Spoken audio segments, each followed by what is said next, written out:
The laugh came first. Sharp, polished, practiced. It cut through the ballroom like the crack of a champagne cork, and I knew, before I even looked up, that it was meant for me. "Oh my God," my daughter-in-law Meredith said, not bothering to lower her voice. Is that really what you brought?" Her manicured finger hovered inches from my handbag. "Not a handbag. My handbag." The room around us glittered with crystal chandeliers and rented confidence. Silk gowns whispered against marble floors. Men in tuxedos stood with the rigid posture of people who had paid dearly to be seen here. The annual St. Olcott Children's Hospital Charity Gala. Invite only, photographed, archived forever. And there I stood. 68 years old, in sensible heels, holding a faded brown leather purse with a cracked handle and a brass clasp that had lost its shine sometime around the Reagan administration. I felt every eye turn. I felt my spine straighten out of old habit, the posture of a woman who had spent a lifetime making herself smaller so others could feel taller. Meredith didn't stop smiling. "You know," she continued sweetly, "this isn't a thrift store theme event." A ripple of laughter followed her words. Polite, contained, deadly. I glanced down at the handbag, the same way I had glanced down at my hands the day my husband was buried, checking for steadiness, for proof that I was still allowed to occupy space. The leather smelled faintly of cedar and thyme, familiar, reassuring. "I like it," I said quietly. Meredith blinked, surprised I'd spoken at all. Behind her, my son Daniel avoided my eyes.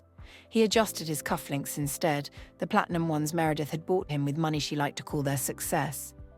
She leaned closer, her perfume, white florals and something sharp filling my lungs.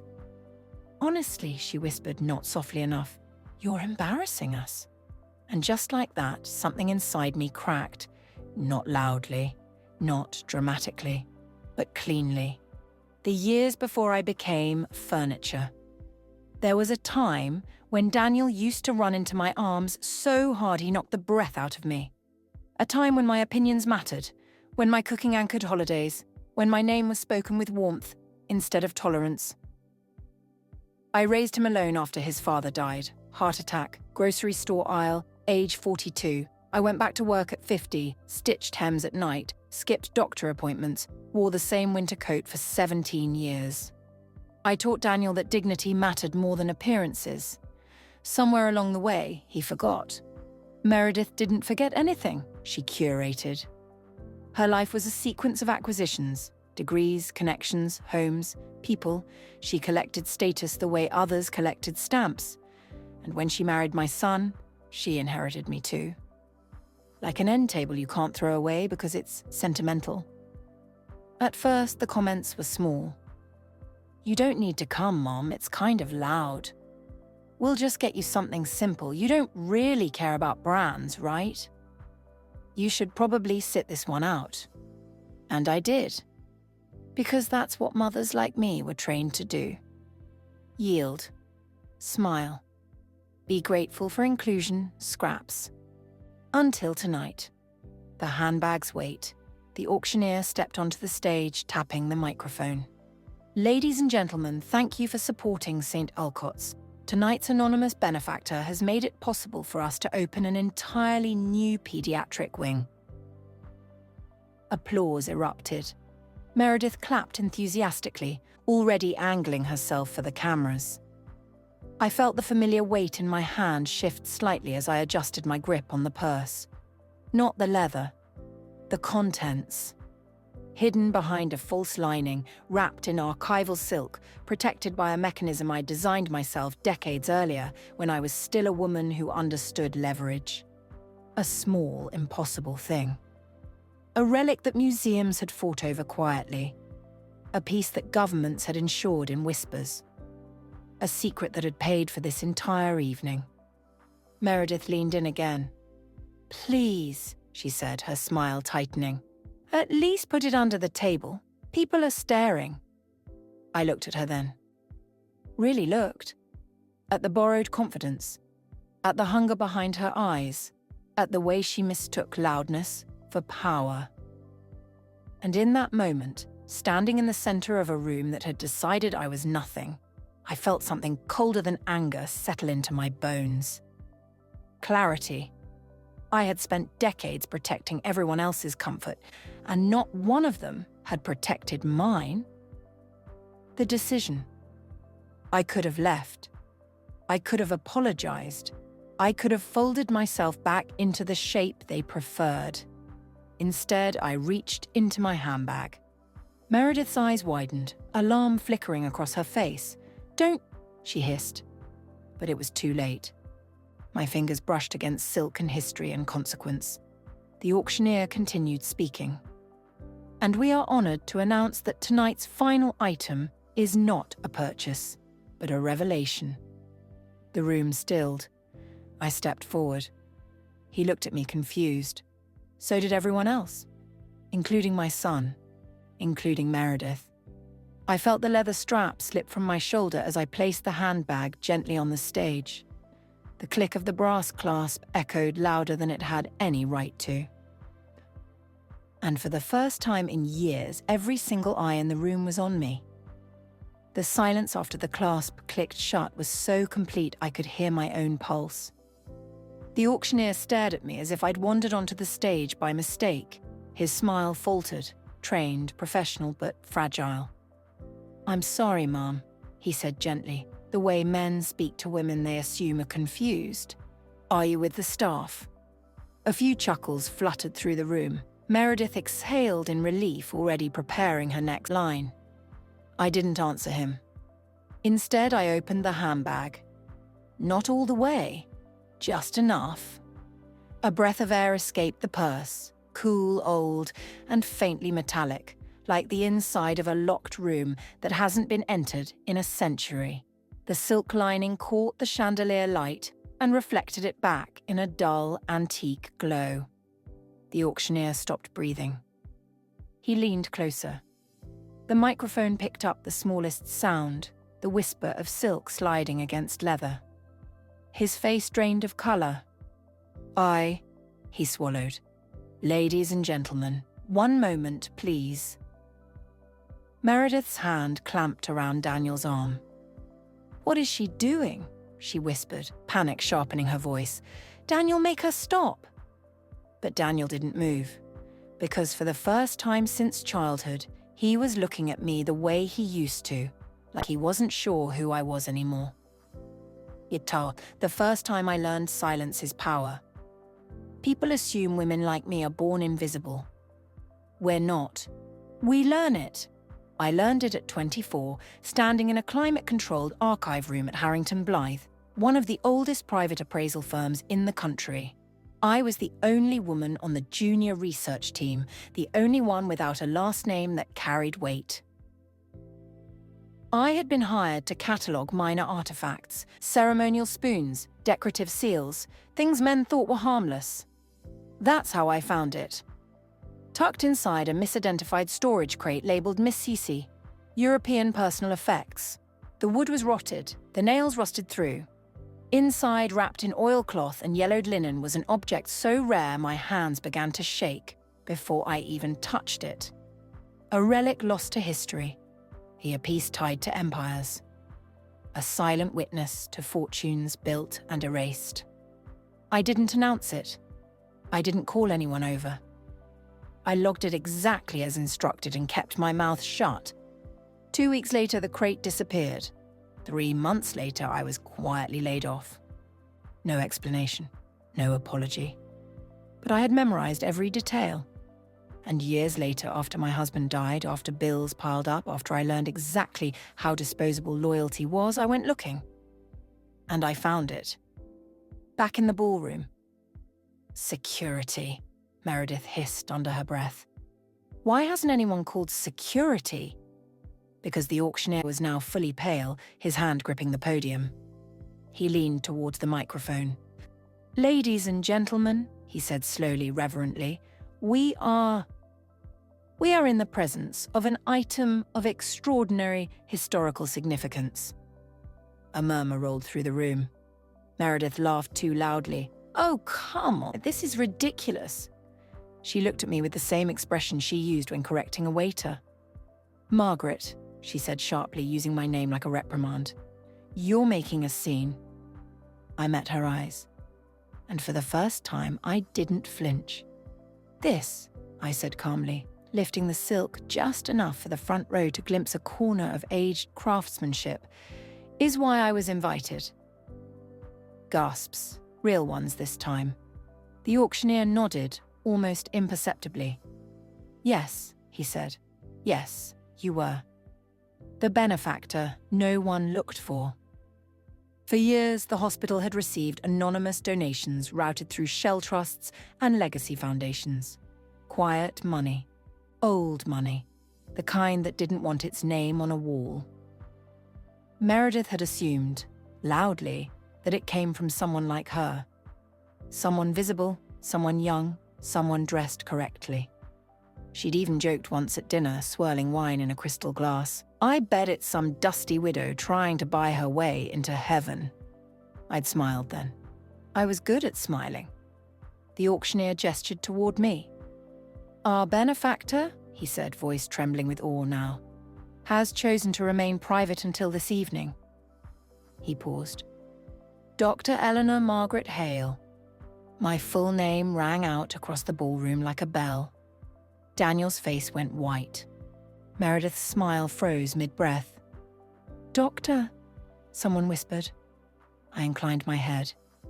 I hadn't used the title in years. There hadn't been room for it in my life after everything collapsed. Titles don't cook dinners. They don't raise children. They don't sit beside hospital beds. But they do change the temperature of a room. The thing inside the bag. I removed the object slowly. Even now, decades later, it demanded ceremony. It fit into my hands like it had been waiting for them all along. Gold chased with age, hand-etched inscriptions, a mechanism so precise it would make modern engineers weep. One woman near the front pressed a hand to her mouth. "No," she whispered, "that can't be." The auctioneer nodded. "It is," he said, "the Valencrest reliquary." The room exploded. Phones came out. Whispers turned to frantic murmurs. A man in the back laughed in disbelief. Another started crying. Meredith staggered back as if struck. "That's impossible," she said. "That's a myth. That thing vanished in the 1930s. I smiled. "They usually do," I said softly, "until someone bothers to look properly." What silence bought me. I hadn't sold it. Not then. Not ever. Instead, I'd leveraged it. Used it as collateral to build trusts, endowments, safe legal structures no one thought to connect back to a woman who wore sensible shoes and carried an ugly purse. The handbag wasn't a disguise. It was a filter. People showed you exactly who they were when they thought you had nothing. And Meredith had been generous with her contempt.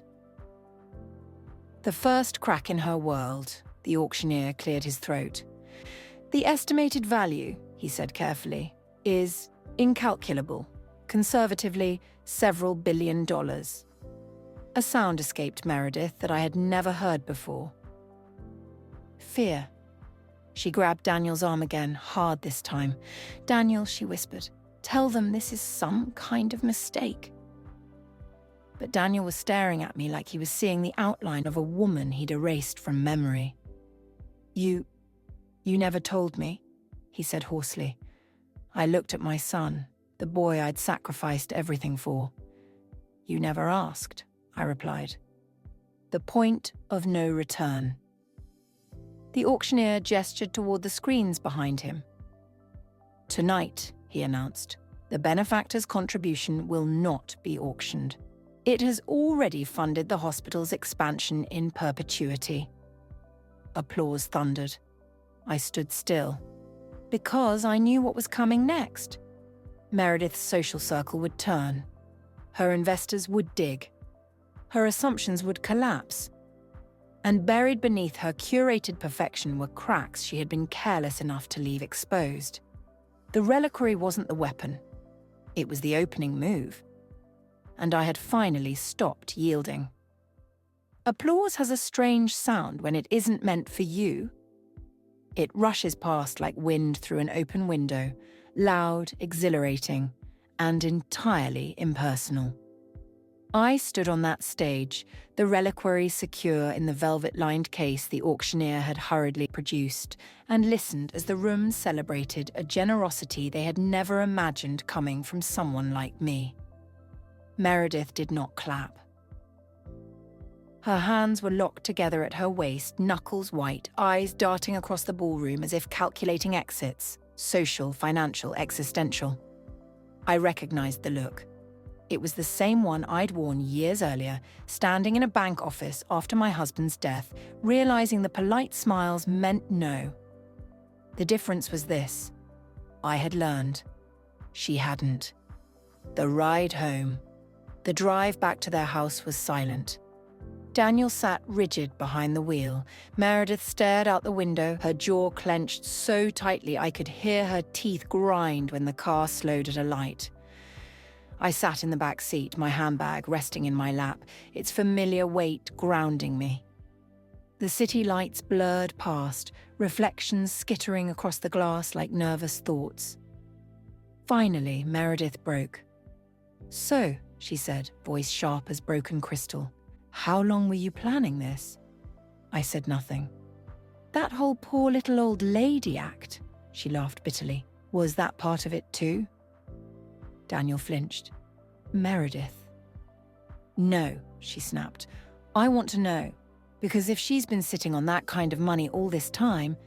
"It wasn't money," I said quietly. They both turned. It was leverage. The front door key. When we pulled into the driveway, Meredith reached for her purse. I beat her to the door. The key slid into the lock smoothly. Familiar. Perfect. Meredith froze behind me. "Why do you have a key?" she demanded. I opened the door. The house smelled like lemon cleaner and expensive candles, things chosen for impression, not comfort. "I've always had one," I said. Daniel swallowed. "Mom, what does she mean?"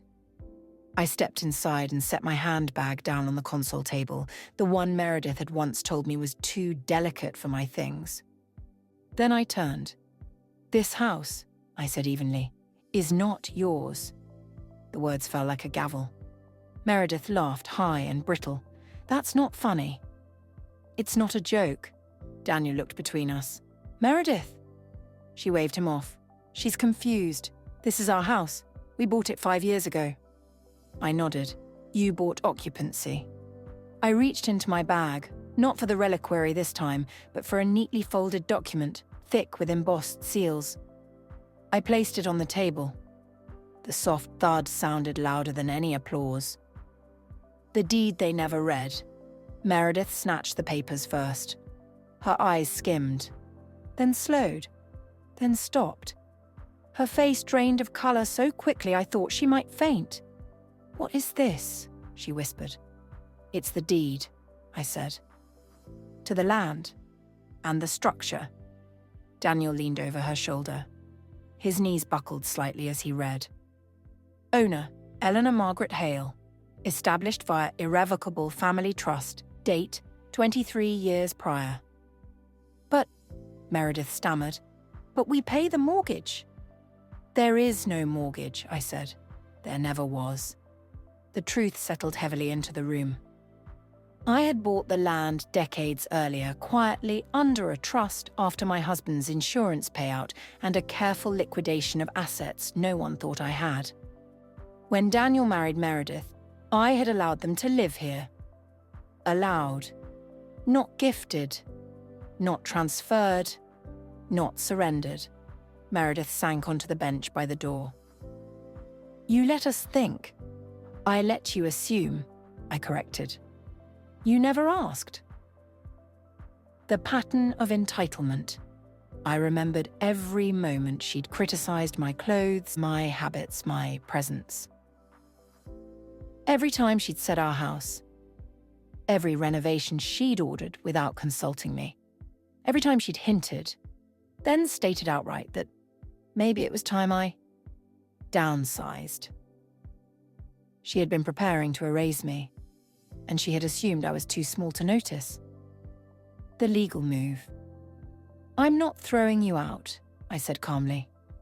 Meredith looked up, hope flickering. "Not tonight." The hope died. "But things will change," I continued, effective immediately. I slid a second document across the table. A lease. Month to month, market rate. With clauses so tight they squeaked. Meredith stared at it like it was venomous. "You can't do this," she said. "We're family." I met her gaze. "No," I said. "We're tenants." Daniel's breaking point. Daniel's voice cracked. "Mom, why didn't you tell me?" I looked at my son, the man I had fed, clothed, protected, and then slowly lost. "Because every time I tried to speak," I said, "I was told to sit down." Silence stretched between us. Finally, Meredith stood. Her eyes were no longer calculating. They were desperate. "This isn't over," she said. I nodded. "I know." The calm after the first strike. That night, as I lay in the guest room, the room Meredith had once suggested turning into a yoga studio, I felt something unfamiliar settle over me. Not triumph. Not revenge. Relief. The weight of yielding had been heavier than the handbag ever was. And tomorrow Meredith would begin digging. She would discover that the reliquary was only the beginning, and that I had learned long ago how to make silence expensive. Meredith did not sleep that night. I know this because I did. Deeply, undisturbed, the kind of sleep that only comes when your body realizes, finally, that it is no longer in danger of being erased. When I woke early as always, the house was quiet in a way it had never been before. No clatter of coffee cups, no sharp phone calls echoing down the hall, no heels clicking with urgency. Just the soft hum of the refrigerator and the smell of lemon cleaner clinging to the air. I made myself tea. Cha. Not the herbal nonsense Meredith insisted was better for digestion, but the strong black kind I had drunk all my life. I sat at the kitchen table, the one she had replaced because the old oak felt too heavy, and waited. At 8:17 a.m., her phone rang. "When fear turns noisy," Meredith's voice carried down the hall sharp and brittle. "What do you mean, flagged?" Pause. "No, that can't be right. Check again." Another pause. Longer this time. "I need to speak to your supervisor." I sipped my tea. The kettle clicked softly as it cooled, a patient sound. This was the part she hadn't prepared for. Because people like Meredith believe power is loud, visible, verified by others. They don't understand what happens when quiet women start keeping records. The first file. After my husband died, I learned how quickly kindness evaporates when money becomes involved. Banks lost paperwork. Advisors changed their advice. Friends stopped calling. So I started documenting everything. Not out of paranoia, out of necessity. I kept copies of every statement, every signature, every transaction that brushed against my life or my son's. And when Meredith entered that life, bright, ambitious, impressive, I noticed something immediately. She hated oversight. She spoke in sweeping narratives, big visions, promised returns. She used phrases like "everyone does it," and "this is just how things work." Those phrases always precede disaster. The foundation. Meredith's pride and joy was the Hale Whitmore Growth Initiative. A charitable foundation. On paper. In reality, it was a funnel. One that pulled donor money in through glittering galas and pushed it out into consulting fees, strategic reimbursements, and shell corporations registered under names so similar they blurred together. She assumed I wouldn't understand. She assumed wrong. Because before I became invisible, I had been an analyst. And before that, a woman who survived by noticing patterns. The second phone call. At 9:02 a.m., Meredith's voice dropped. "What do you mean the accounts are frozen?" I stood and rinsed my cup. Daniel emerged from the bedroom, hair disheveled, eyes red. "Mom," he whispered, "what's happening?" I looked at him carefully. "Do you really want to know?" I asked. He nodded. So I handed him a folder. Blue, unmarked, heavy. He opened it slowly. What was inside? Transaction discrepancies, duplicate vendor invoices, offshore transfers routed through 3 jurisdictions, emails Meredith had forgotten to delete, a forensic accountant's summary, clear, clinical, devastating. Daniel's hands began to shake. "Jesus," he breathed. "Yes," I agreed. I prayed first. The turning point. Meredith stormed into the kitchen. Her face was flushed, her composure cracked. "What did you do?" she demanded. I didn't raise my voice. "I protected myself," I said. "You reported me," she hissed. "I submitted documentation," I corrected. "The authorities will decide what it is." She laughed, wild, unhinged. "You think they'll believe you?" The sound of a knock answered her. 3 sharp raps on the front door. Precise, professional. I met her eyes. They already have. The fall begins. 2 men and a woman stepped inside. Badges, briefcases, calm expressions. "Miss Whitmore?" the woman asked. Meredith's mouth opened. Closed. Daniel stepped back instinctively. I watched silent as they explained the scope of the investigation. As Meredith's phone was taken, as her laptop was bagged, as her world, built on assumption and entitlement, began to cave inward. She turned to me one last time. "You planned this," she whispered. I inclined my head. I endured until planning became necessary. After they left, the house felt different, lighter. Daniel sat at the table, head in his hands. "I didn't know," he said. "I know," I replied. "That's why this hurts." He looked up. "What happens now?" I folded my hands. "Now," I said, "you decide who you are without her voice in your ear." The moral taking shape. I went back to my room and locked the door, not out of fear, but choice. For the first time in decades, I was not bracing. I was not yielding. I was standing. And Meredith, who had mistaken my silence for weakness, was finally learning the cost of underestimation. Meredith's name disappeared first. Not dramatically, not all at once. It simply stopped appearing. The society pages ran their usual spreads, charity luncheons, ribbon cuttings, gala previews, but her face was missing. The invitations that once arrived weekly dwindled to none. The women who used to call her darling and visionary suddenly found their schedules overwhelming. Social exile is a polite thing. It smells like cold perfume and avoidance. And Meredith, who had lived for reflected admiration, began to suffocate. The sound of shunning, she tried to hold on. I heard her pacing late at night, heels abandoned for bare feet on hardwood. I heard her on the phone, voice softened, reshaped, misunderstood, temporary, completely blown out of proportion. Doors closed anyway. One afternoon, as I sorted old letters in the sunroom, she appeared in the doorway. Her hair was pulled back too tightly. Her lipstick was unsteady. "They've cancelled the board vote," she said flatly. I looked up. "Which board?" "All of them." I nodded once. "Reputations," I said, "are expensive to repair." She stared at me, eyes glassy. "You're enjoying this?" I considered the question. "No," I said finally. "I'm surviving it." Daniel's choice. Daniel began coming home earlier. Not because he wanted to, but because he didn't want to stay out. The office, once his refuge, had become another place of whispers.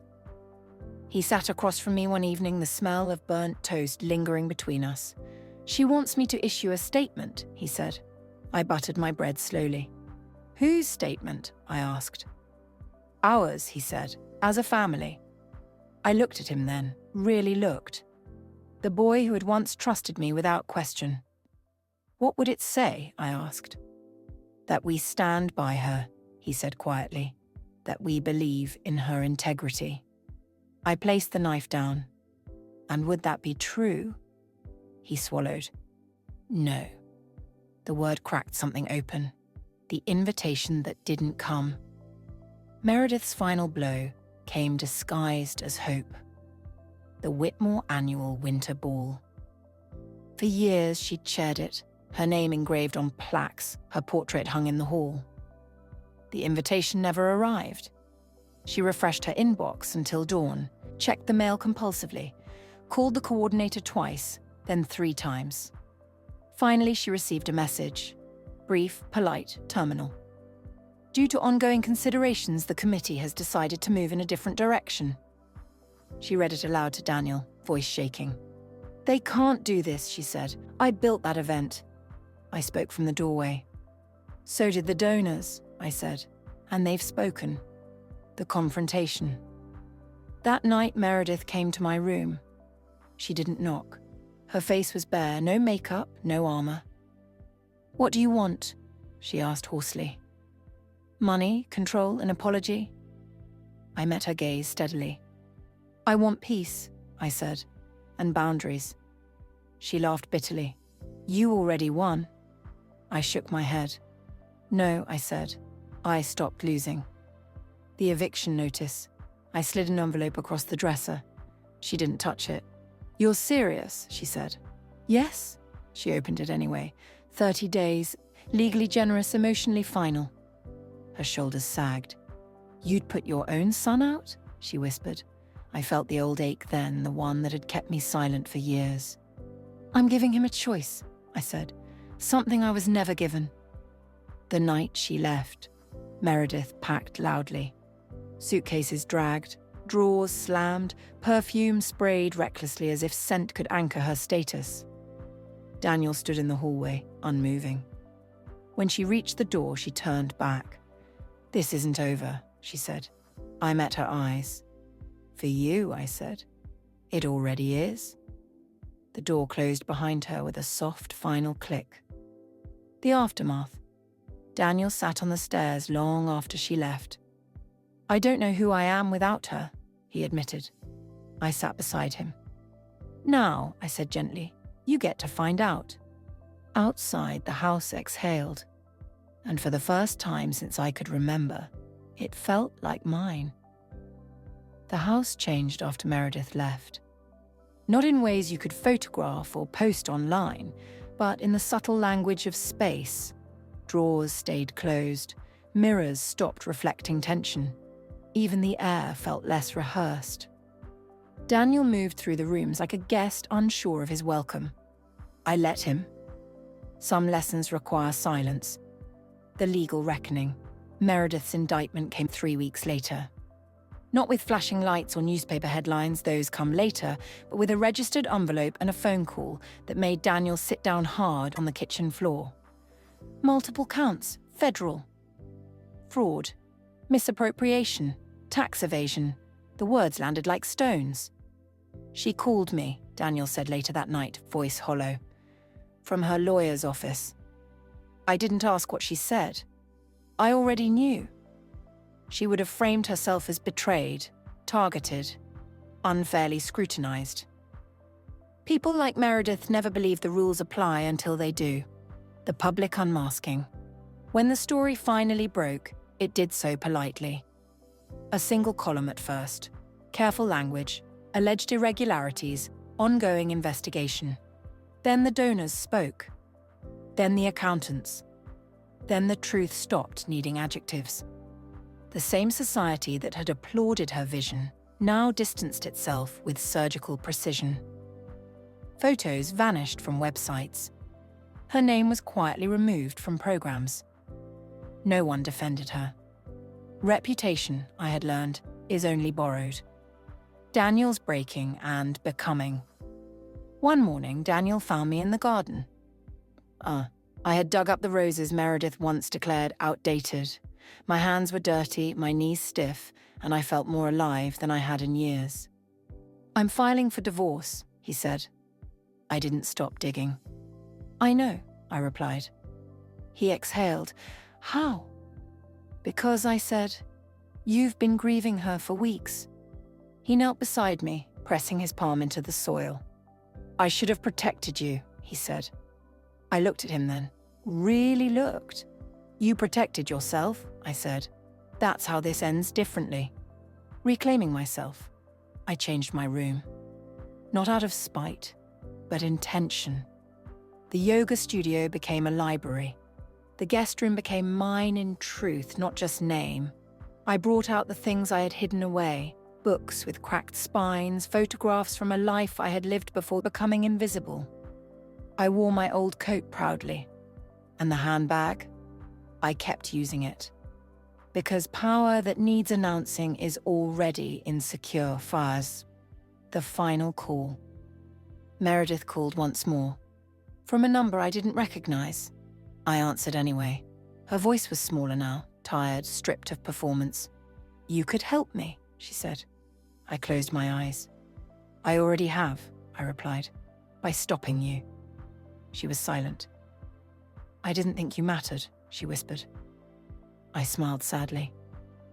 That, I said, was your mistake. I hung up. Peace, at last. The house filled with new sounds. Daniel laughing softly. Music in the evenings. The kettle singing without tension. I sat on the porch one night, watching the sun bleed gold into the trees, my handbag resting beside me. Inside it, the reliquary slept. It no longer needed to prove anything. Neither did I. The moral, love without boundaries becomes sacrifice. Silence without strategy becomes erasure. And women who survive long enough, who learn when to stop yielding, discover something extraordinary. We were never powerless. We were simply patient. Freedom doesn't arrive with fireworks. It comes quietly, like a door that no longer creaks when you open it. The last news of Meredith. I heard about Meredith's sentencing from a woman at the bakery. We were standing in line, the smell of warm bread and sugar thick in the air, when she leaned over conspiratorially. Did you hear about that Whitmore woman? She whispered. Such a shame. Prison time. Can you imagine? I thanked her for the change and walked out into the sunlight. I could imagine. I imagined a small room with no mirrors willing to flatter you. No audience, no leverage disguised as charm. I felt no triumph. Only distance. Daniel's new beginning. Daniel moved out in the spring. Not because I asked him to, because he was ready. He found a modest apartment near his work, sold the car Meredith had chosen, learned how to cook meals that didn't come from delivery apps. Before he left, he stood in the doorway, hands in his pockets like he used to when he was a boy. Thank you, he said, for not saving me. I smiled. You saved yourself, I replied. That's the kind that lasts. The house, finally mine. I renovated slowly, carefully. Not to impress, but to inhabit. I brought back the heavy oak table, hung my husband's watch above the desk, let the walls stay the color they had always been. Some evenings, I sat alone in the living room with the windows open, listening to the house breathe. It had waited for me. So had I. The handbag's final purpose. The reliquary now rests where it belongs, not hidden, not flaunted. Its value no longer measured in numbers, but in what it taught me. That worth doesn't need witnesses. That power grows in silence. That patience wielded correctly becomes inevitability. I still carry the handbag. People still underestimate it. I let them. What I know now, I know that being underestimated is a gift, if you're wise enough to accept it. I know that boundaries aren't cruelty, they are clarity. And I know this above all. A woman who survives long enough, who endures quietly and watches closely, becomes something dangerous to those who mistake kindness for weakness. She becomes unmovable. Final moral. If you take nothing else from my story, take this. Do not spend your life shrinking so others can stand taller. Do not confuse love with surrender. And never believe that age makes you irrelevant. Some of us are simply waiting for the right moment to open our handbag, to lay the truth on the table, and to walk away whole.